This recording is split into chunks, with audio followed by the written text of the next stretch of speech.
চট্টগ্রাম শহর সুন্দর আছে, যেরকম ছিল সেরকমই আছে। চট্টগ্রাম নগরী পানির উপর ভাসছে না, নগরী সুন্দর আছে বলে মন্তব্য করেছেন স্থানীয় সরকার প্রতিমন্ত্রী মীর শাহ আলম। তিনি বলেন, চট্টগ্রাম শহর পানির উপর ভাসছে না, শহর সুন্দর আছে, যেরকম ছিল সেরকমই আছে। বুধবার 29 এপ্রিল সন্ধ্যায় প্রবর্তক মোড়ের জলাবদ্ধ এলাকায় পরিদর্শন শেষে সাংবাদিকদের এসব কথা বলেন তিনি। গত মঙ্গলবার কয়েক ঘন্টা টানা বৃষ্টিতে নগরীর পুরনো জলাবদ্ধতা প্রবণ এলাকার সঙ্গে নতুন নতুন এলাকাও প্লাবিত হয়। এর মধ্যে প্রবর্তক মোড় ও আশপাশের এলাকায় পানি ছিল সবচেয়ে বেশি।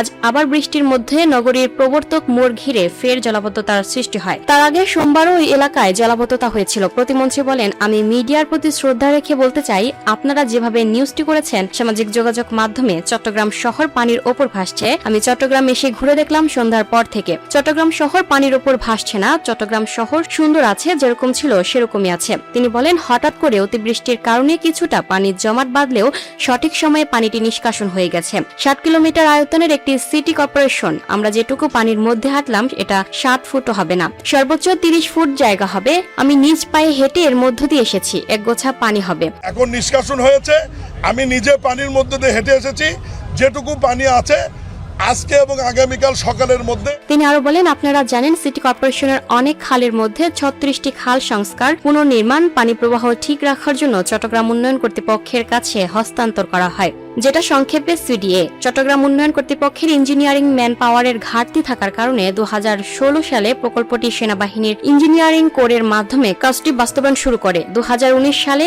সমাপ্ত না হওয়ায় টাইম বর্ধিত হয়ে 2022 সাল হয়। 22 সালে সমাপ্তি না হয় এটি 2024-এ করা হয়। 24 সালেও সমাপ্তি না হয় 2026 সাল পর্যন্ত বর্ধিত করা হয়েছে। সময়ে সময়ে টাকার পরিমাণও বৃদ্ধি করা হয়েছে। আমি ওই দিকে আর যাচ্ছি না। আমার কাছে যেটুকু রিপোর্ট রয়েছে, 30টি খালের কাজ সম্পন্ন হয়েছে, 5টি খালের কাজ এমন পর্যায়ে আছে সেটি খুব একটা পানিকে বিঘ্ন ঘটাবে না। Lucky Akter, up to date news, Dhaka.